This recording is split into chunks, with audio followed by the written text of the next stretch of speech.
Hello. You should be able to see my sketch, I believe. And then, so first, please download the sites, follow this link by dashhand.ai/agent, and you will have all access. You'll be able to download the slides, and if you want, you can follow me today, and good. That will have some good sketches and some maths for you to solve, hopefully to help you understand some of the intuition behind agents. All right. This is a roadmap I'd like to take you through. So we'll start by talking about the 4 common patterns when it comes to LLM agent, and talking about some simple exercise for you to get a feel of how agent might cost you money, and simple math about equation. There's one way to think of an agent is that agent equal observation plus thought plus memory and plus action. And with that in mind, I'm going to build a framework for agent with you by hand, and then you will see that it's not a super mysterious kind of thing. You can do yourself too. And I'll talk about how it's related to RAG, and go over some common framework. I'm going to show you example from AutoGen, from Crew, from MetaGPT, and then all that. Gives you some example for multi-agent, and if we have time, then we'll do some question answering. So that's what I plan to do today. So they talk about the patterns of agent, and agent is you can think of as an extension of a large language model, and we have a large language model only. So we'll do some prompt engineering. For instance, a prompt could be summarize this article, quantum physics, also known as quantum mechanics, and blah blah blah. And large language model is trained to be able to perform much of a lot of tasks in the and in this case, large language model might say, certainly, here's a summary. And this quantum physics explores atomic particles, wave particle duality, and uncertainty. So it's like a response from the large language model. And then what is an agent? So maybe I would want to share with you some of my personal story that you might know. Some of you who have following my lectures, and so, I have 2 sons, and my younger one, Isaac, he just graduated from kindergarten last week. And so I think that he's actually learning. So I asked him, what is 4 plus 7? And he told me 11. So, okay, he's really definitely learning some math. And, but then some sometimes as a parent, we like to ask this kind of really weird question that our child really is not trained to answer. For instance, I ask him, well, if we are riding on a boat and both dad and mom fall into the water, who are you going to rescue first? Have you tried that to your kid, or are you being asked by your own parent? So it's like a difficult question for my 6 years old to answer. He's really not trained to do that, but I force him to answer this question, and he might say, "Oh, dad or mom," and so, but then it turns out he's really not trained to do that, and that's what we do with large language model as well. A lot of times we ask them, large language model 4 part 7, it does very well, but when we asking a question and trying to force large language model to answer, and he will just come up with the answer that is most probable, and we call that hallucination. That when large language model is forced to just respond to your prompt, no matter how ridiculous the prompt could be. And with agent is that, well, what if my son started to think more independently, and he'll be able to say, hey, do I really have to answer this question? Why do I have to be forced to answer this question about who I want to save first? Yeah, what if I want to save both of you? Then maybe I should get another boat to come say, or maybe don't want to save you because you asked me this dumb question. So the first ability of an agent showing that this agent behavior is the fact that they could do some reflection, that instead of answering right away or forced to respond, an agent will be able to think deeper about, well, do I really need to know? For instance, do I need to know more about this request before I answer? Should I answer right now? And in Isaac's example, maybe he could ask some questions instead of answering mom and dad. He'll be able to think harder about this. For instance, in this case, agent, instead of just responding with a summary, he will say, do I really need to know more about this request before I answer? Okay, I think I do have to ask a question. So instead of responding with a summary, you'll say something like, how many words? Asking a question, how many words of this summary do you want me to generate? So if the agent is to do that instead of just generate a summary, and that is one pattern of the being the agent. And another, so this reflection. Another way the agent might reflect is like, do I really need to do this? Should I really do this summary? And do I really have to do the same summary? And the agent might realize, maybe based on some other information, this request from a child who is trying to do the homework. So maybe agent would be say instead of responding with summary, agent would say, I am not gonna help you. I'm a large language model. I'm an agent, helpful agent. I'm not helping your homework. So agent might be able to say that. If agent is able to do that, it is more than just a large language model. It shows that it could reflection. So this first pattern, I show you two examples. One is to question to the itself. Do I need more information? If I do, I'll ask for that. Second is, do I really have to do that? And then there's another, let's consider the other example, a prompt.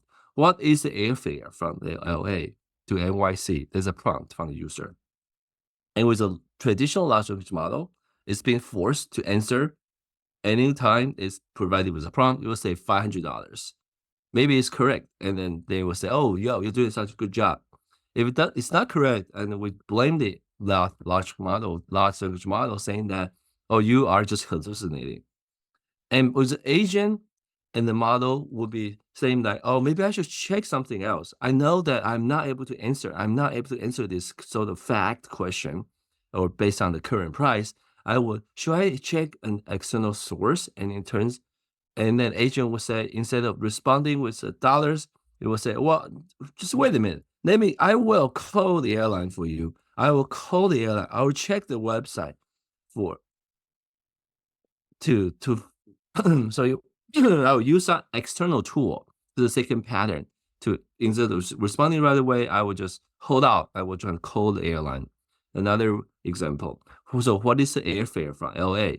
For my family of 5, large language model sometimes might just do math internally, but oh, well, maybe I should use an external app this time instead of just doing my own math. And I will use a calculator. Now I recognize this. This is actually a math problem. I'll use a calculator. Just hold on. I'm gonna use a calculator. Okay, and now you compare this. A regular large language model will just respond to the best it can. And sometimes it's not really designed to answer this question. It just make stuff up, but very probable answer. With agent, you get to think about, well, I don't really have to answer right away. This agent has the ability to just hold on and use something else. For instance, use an external app in the second pattern. And the third pattern is planning. So again, in this case, a prompt is to summarize this article. Large language model will say, certainly, here's a summary. But then with agent, we'll think about, well, what is the first step? Is the first step really just go ahead and summarize this article?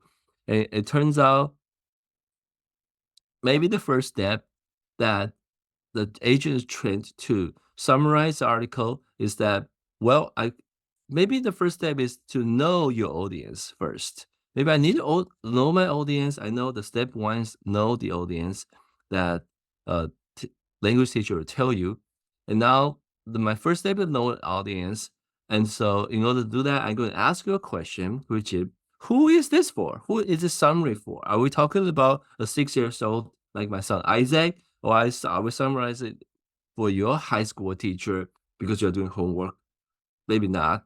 And or is it summarizing for a public audience who is following your newsletter, for instance? So the agent in this pattern exhibits the behavior that is planning, is following a certain step instead of just jumping to the conclusion right away.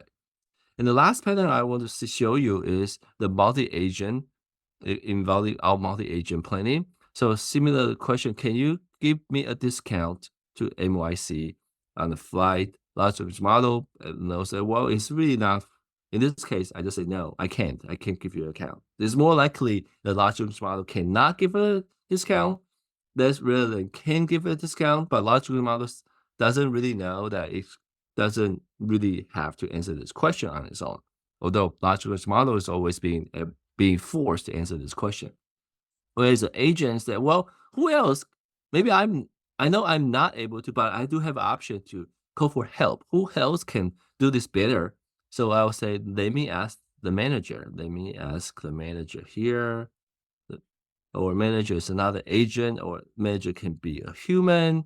So that is the last very important pattern for you to see that the agent, well, they all share this common characteristics that maybe I don't really have the answer right away all the time when I get a prompt. Maybe I have some other choices than jumping to the answer.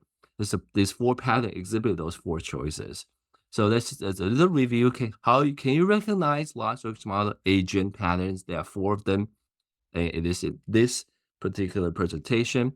So if the user asks this question, what is the meaning of life? If it just answer 42, is the hiker's guide to galaxy, and that oh, this is large language model only. It just answer. It doesn't think harder than just answering. And if the large language model says, or agent say something like, I will use a search engine instead of answering this, what's the meaning of life? So this is a tool use pattern. What if this says, first, I'm gonna understand the motivation. To understand the motivation, I'm gonna ask you a couple questions. And this is what kind of pattern is this? So this is the pattern. The key is this first, and second, and third. They're taking some steps. It knows the first step is something.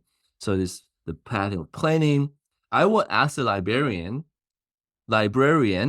it is a pattern, the multi-agent it has option not to addressing the answer, but it's smart enough to know I could ask some other agent. In this case, a librarian, it's multi-agent pattern. Lastly, please clarify whose life are we talking about? So this is an exhibit. It exhibits the pattern of reflection, meaning that maybe I can answer this question, but maybe I need to know more information. I need some clarification. Don't force me to answer the question right away. I'm gonna ask you some information. So this is a reflection. So this is so just a review. With large language model only, you're always forced to answer the question right away. And with some other agent pattern, it could do some reflection. Do I really need to know the answer? Do I have everything I need for the answer? Can I ask a few questions? What is the best way to respond to this? So it's a reflection and tool use. Or maybe I shouldn't be doing this on my own. I could use external tool like a Google search engine. I could use a calculator. And planning, maybe I should have jumped to the conclusion right away. I will take steps. The step 1 is this. Step 2 is this. Multi-agent, I could get some help. So there's 4 key patterns that I like to share with you about agent. All right, let's talk about learning a little bit. Agent is not really a free thing. It can make your interaction with the large language model, OpenAI, API, this kind of expensive. So there's a little review of how much does this thing kind of cost. So in the typical large language model, so having this user query, for instance, what is the airfare from LA to NYC? So there's a query you like to submit to a large language model. And large language model can respond to, okay, $500. And so once you need to understand now the most typical way of accounting for this, then we use the API on like OpenAI is that they count by tokens. So you have to know there are 2 different kind of tokens. There's a prompt token, there's a completion token. So for this user query, it's actually a prompt that we're gonna submit to the large language model. And so this is a prompt token, not a and the other kind for large language model generates 3 words, $500. It generates 3 words from the prompt. So this to complete this interaction. So it's completion token. So there are two different kind of tokens. And so we count for prompt tokens 1, 2, 3, 4, 5, 6, 7, 8, about 8 words. So roughly 8 tokens. And for this completion, 3 tokens. All right. And then typically, let's just say a prompt token is $1, and a completion token tend to be 3 times as much, about 3 times. It represents that the computational complexity involved in that. For a prompt token, a transformer like architecture is going to analyze this and come up with a code. So the interpretation of what this sentence means is tend to be just one pass of the transformer stack, whereas the large language model, $500, it has to take 3 different passes, each pass to generate 1 token. So it's slightly more expensive. So the rough figure is 1 to 3. And so if we use this math, so this cost of the handling prompt is 8.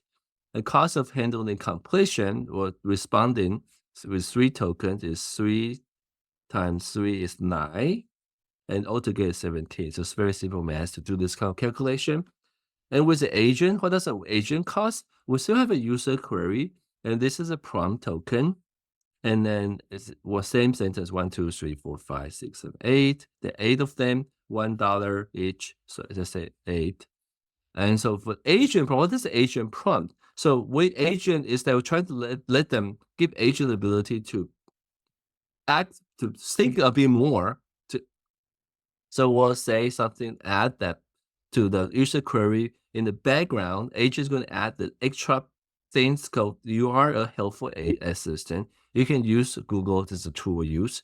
You are helpful assistant is reflection. Or okay, I'm actually trying to be helpful here to assist you. So these are all the prompt that we have to add to the user queries in order for agent to exhibit this extra nice behavior. So these are prompt token as well. Not the completion token yet. Agent not saying anything. Agent just like being told that that's what it is supposed to behave like.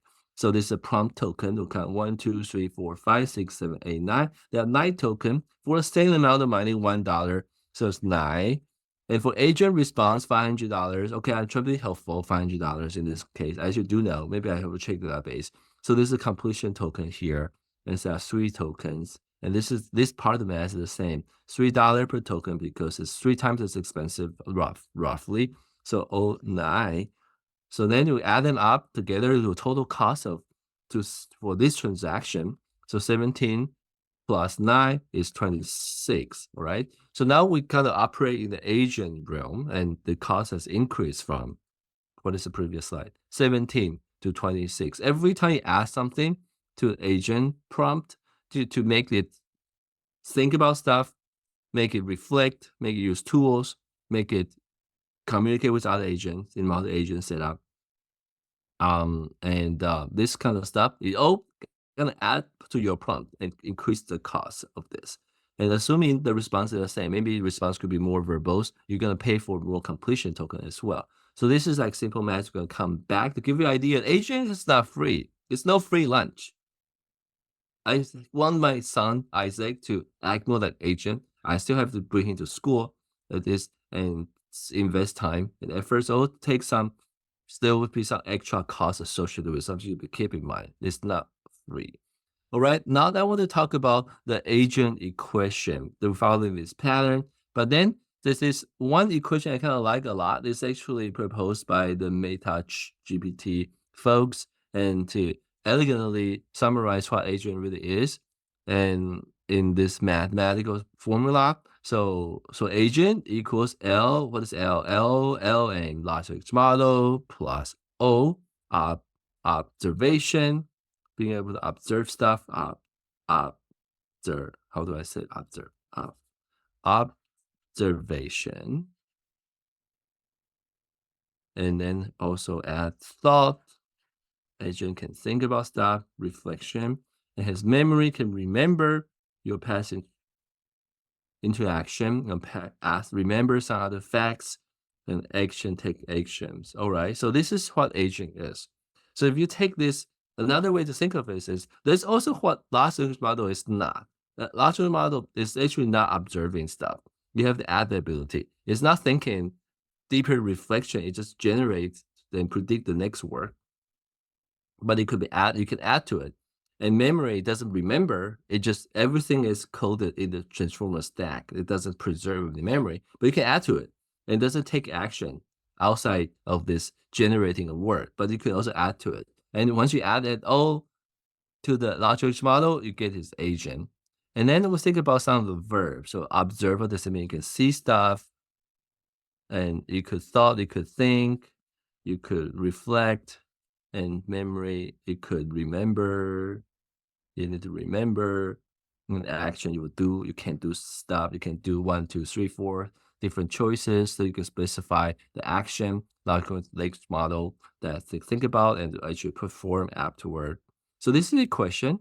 And then I would like to build a framework for us to implement those four this equation. What does it really mean? So there's quite a few frameworks out there. At some point, the designer of this framework think about solving this problem, and we'll just kind of take you through a very easy way of solving this problem to build an agent. You can think that all this framework trying to do what I'm doing by hand right now, but just more sophisticated. But the basic idea is not too much different from what I'm trying to accomplish by hand for the next following set of slides. So let's start back to the example of the simple prompt. The user trying to say, please help me buy a house. And with large language model, the problem is it has hallucinate. It thinks that it could just answer. And you're also trying to force it to answer it. The large language model say, certainly, I'm going to help you buy the house. And then a user will say, oh, well, can you really buy me the house? You are just a large language model. You can't. And so in this case, let's just review the cost of just running large language model itself. In this case, this is a prompt. Please help me buy a house. 1, 2, 3, 4, 5, 6. So this prompt token, that 6 prompt token, you just submit this as is with no change. With 6 token, so it's assuming $1 per token, it's only $6. For the raw LLM interaction, it will be just 6 tokens. If large language model say no, 1 token is 1 completion token, costs $3. Large language model can say a whole bunch of stuff too. I'm the large language model. I'm not designed to buy your house and blah, blah, blah. And then you just pay for those completion token and so on. All right. Now we're going to want to add the first thing into becoming on the path to become an agent. How does it mean by adding the observation? So in this case, it's pretty simple that I just have this new template and you say, oh, well, you need to be able to observe. So I just tell you, well, it really can't observe, it's just a model, but I can pretend you actually see stuff. I tell you what you saw. What you saw is that the user said that, help me buy a house. That's what you observe. So even though a large model is not observing anything directly, it doesn't have a camera, but I can tell you, I can just pretend, say, I write all this at the prompt. You actually saw it. You observed it. You saw the user saying something like, help me buy the house. Please generate a response. So in this case, adding observation is that you could bring in information from the user interface, from the speech interface and so on, or on the file system, and just write what they're supposed to see directly into the prompt here. In this case, user said, help me buy a house. So now you add observation into the large model ability. And so it seems quite kind of simple, just adding that to the prompt. Similarly, how can we add thought into large language models to become more agent? So we just extend this prompt template. So I say, you saw this, user say, help me buy a house. You think, okay, now I will tell you what you're supposed to think. You should think that you should take on the role. Role, for instance, think that you are something. You are going to be a helpful, is a popular word to use in the prompt. You want to be a helpful realtor, not just a greedy money-making realtor. And I also want you to think that you could plan. You don't have to just do it right away. You can plan by, for instance, take the step 1. What is step 1?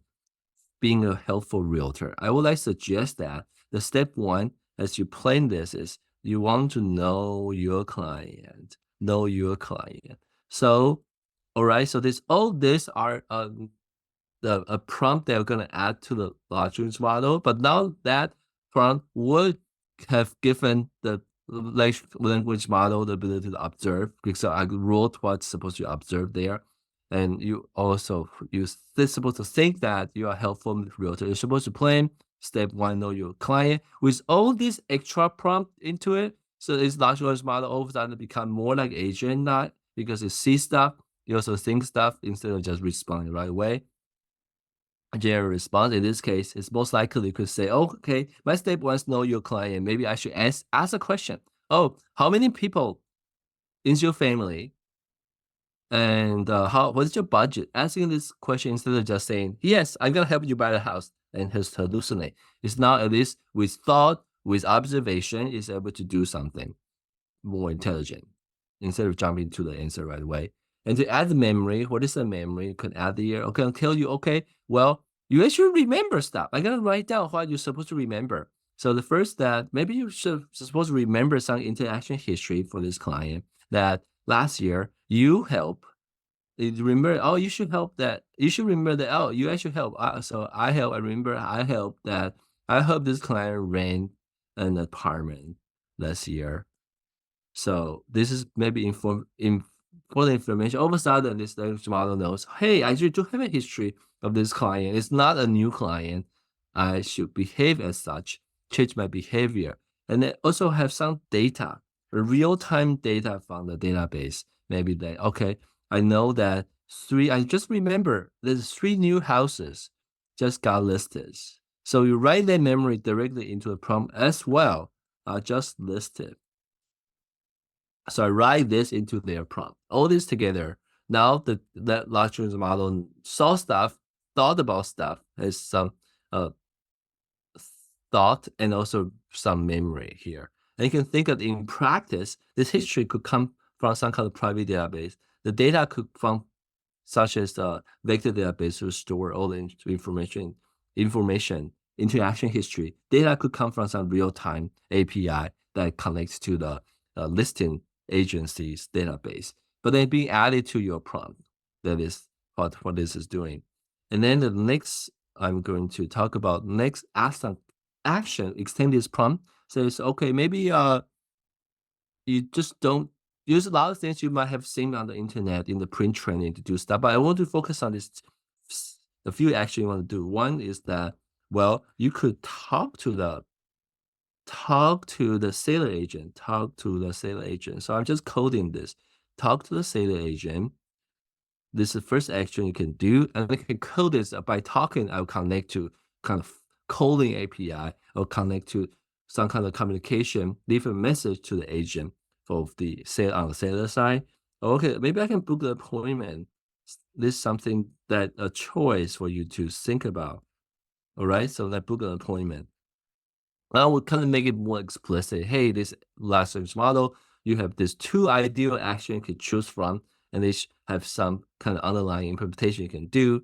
So general response, in this case, now the large language model, instead of saying right in the beginning, I would have not known this, they might say, no, I'm not going to help you. Or yes, I'm going to help you buy the house when you just hallucinate. But now so they added a little bit more behavior of the pattern of the agent into it. So general response like this. And with all that, this is a pattern, a complete prompt for providing some agent behavior. And so in this case, what are these? So these are all tokens we're supposed to submit to the large language model. But except that now the large language model have all the things it needs to behave like an agent. It has thought, it has observation, it has memory, it has a set of action it can choose from. But this is all prompt, not they really completion tokens. Because then the agent will say something like, well, given all this, maybe I'm going to talk to the sales agent because based on this is one of the choices. Those will be completion token. But for now, these are the complete prompt and there's lots of tokens. How many tokens?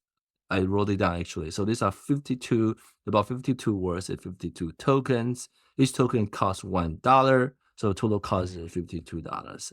By implementing this agent, that it could act a bit more intelligently like agent, but the cost is, let me go back. In beginning, only $6 by not having any agent behaviors. But now once add 4 key component to this prompt, our cost has gone up to 52. All right, from 6 to 52. So it does cost something it might be surprising to some of the people trying to use agent the first time is how costly it is. Also, this is just one interaction.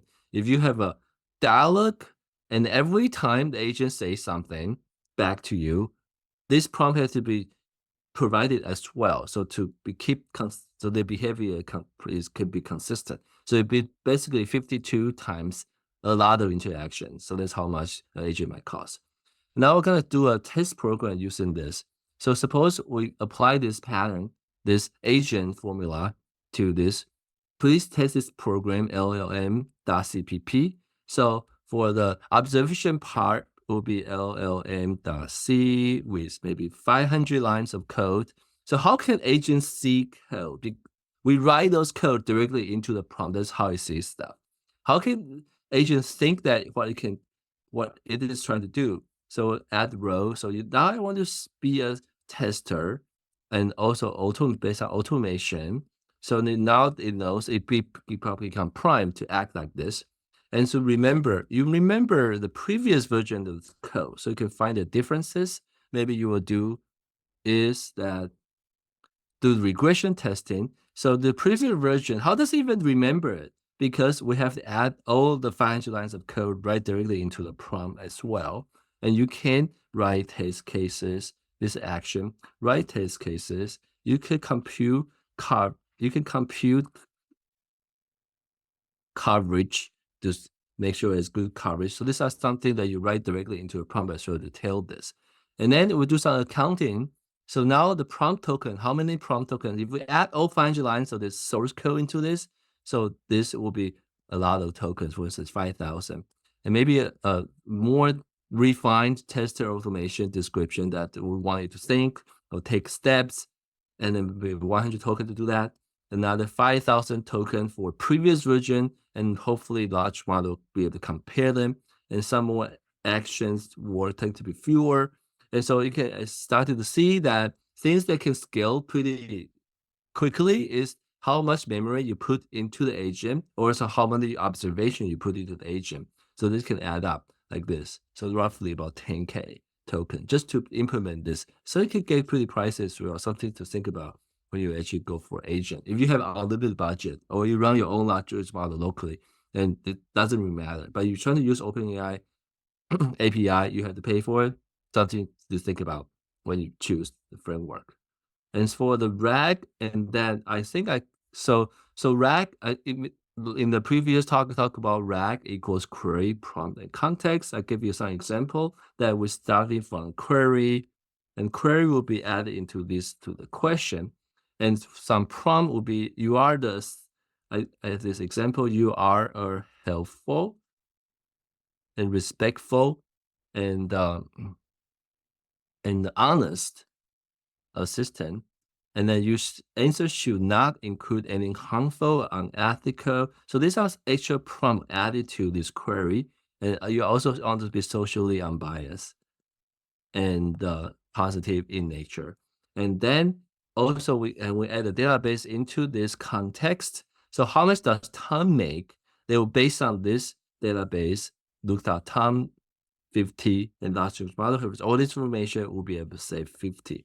So this is very typical RAG, retrieval augmented generation. But with this, you can start to see some behavior of agent as well. So how this related to the agent, you can see this part when I put Tom 50 Prof. This is a context information, like pull from the database, put it there, retrieve from the database, put it there. So this, if I want to code it in our agent framework, so this is where the memory is, all right? And then here, all this is that I want them to think, agent to think that you are assistant, you are helpful, you are not unhelpful. And here also, please answer. This is somewhere you can add an action. I want you to answer it. It's one action. So you please answer. But you could imagine that with real agent, you will say, also say something like, oh, you might not need to answer. You can ask follow-up question. So it's action. And deadly, what it doesn't do is that it doesn't have a multi-agent yet. It doesn't, in this particular prompt, doesn't give this RAG ability to consult with other agent. If you add that, it become closer to the agent system. Hopefully, in this quick example to show you how RAG is related to agent in this case. All right, so skip this. All right, this is RAG versus agent. I just did this on the previous slide. All right, talk about quick frameworks. So we have lots of framework right now.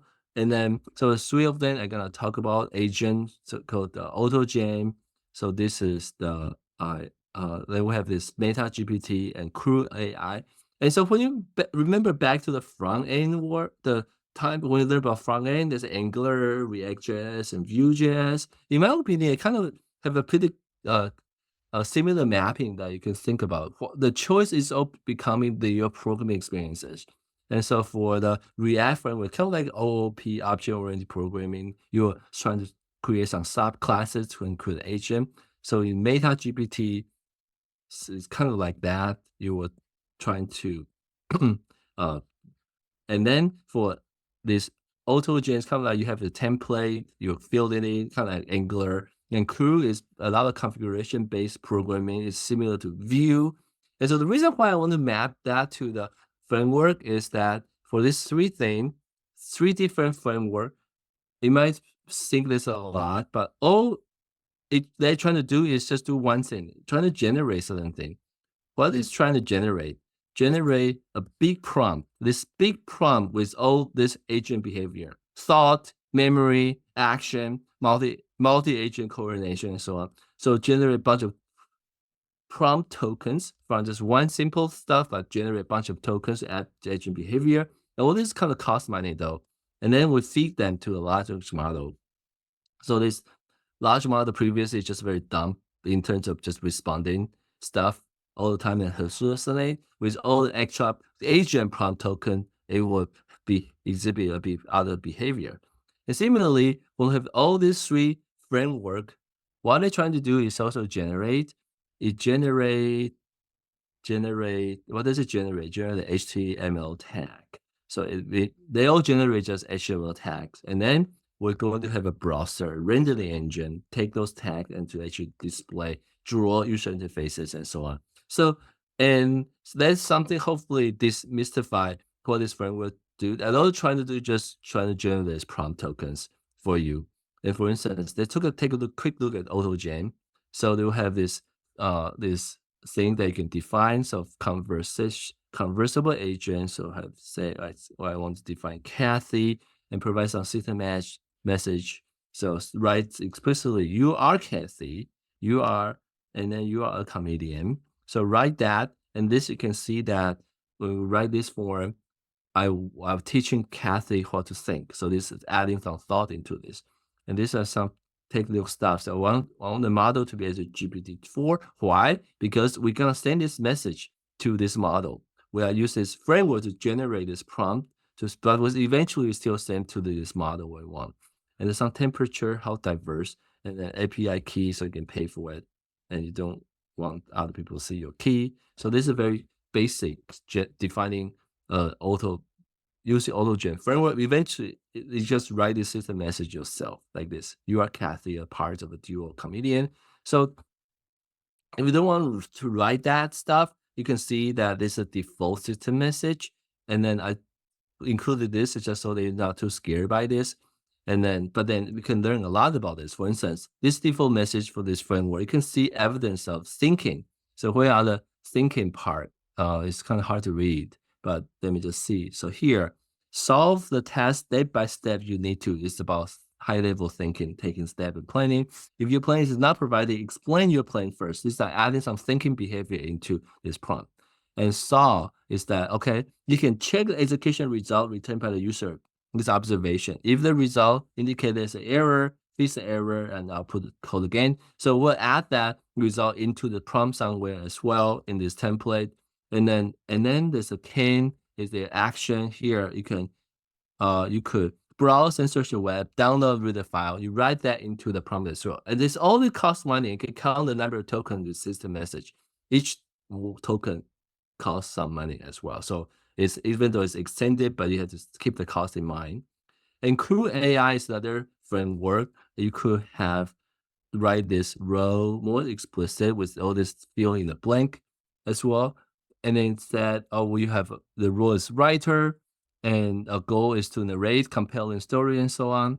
So, but I'm gonna code this up using this framework as well. Where can you see evidence that adding thinking ability? They want you to think you are the writer, and then for memory,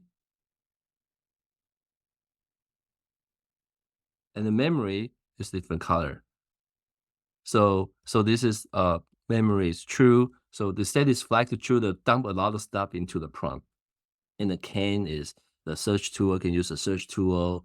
And saw is that you could this is topic when the end user specify the topic, you kind of plug it into this location in this template. And so all this eventually just going to become a gigantic prompt here. And that so agent is help you. This framework just help you write this prompt so they have to type this prompt yourself. And similarly, MetaGPT is that you define these classes. And for instance, you want to invoice OCR, an assistant that could scan your invoices. And then you have to subclass this role and do some OOP, and it's more production kind of stuff. And with OOP, you need you give it a name, and you want it to think about you are assistant, and then you have a goal. So those all this add to the thought of this also play some constraint and specified languages. So this field again, all this is going to eventually compose into a really big prompt too, and you pay for those prompts. But you could also define the action, a synchronous action, because it's some IO bound task to actually run the OCR and get some result. And it return the invoice message, but also you write this OCR result into somewhere, then file path, and it's add the observation, and eventually add that into the prompt as well. And your prompt can actually blows up as if you decide to add everything into it. So this is the memory here. But then you treat this memory, it could be tied to a database, but eventually you still decided how much message from your memory to put into the prompt. So you don't think you cannot put everything. It can just really blow things up. At the end, to talk about multi-agent, and the equation kind of explain, if you add communication, SOP, and the environment economy, you get multi-agent system on top of the agent. But then just quickly give you an idea, what does it mean? Eventually, at the end of the day, you're still talking about adding them into the prompt to coordinate them. So Alice and Bob write the program together. In the multi SOP will define that, okay, for Bob, Alice can say that you are actually a test. You will define you are the coder, but I want to know that, hey, you are working with Bob as a tester. So that is a view of Alice. Similarly, in a Bob, you define like how you think you are the tester, but you know you're working with Alice, who is a programmer. So you write that directly into the individual prompt. Eventually, the framework will kind of do that for you. But at the end, you just have something like looks like this. And for communication, and how do we facilitate communication? Again, it's still right in the prompt. So you'll write that for Alice that, well, you told Bob that you like to test this code, told Bob to test. And Bob remember the communication is that Alice said, I need to write 3 test cases. You explicitly write all the communication history that matter into their memory. That's how they facilitate communication between multi-agent. Eventually, you also add an environment to it. How can they code together? Because they share. I saw that this code LLM CPP. I saw all these 500 lines.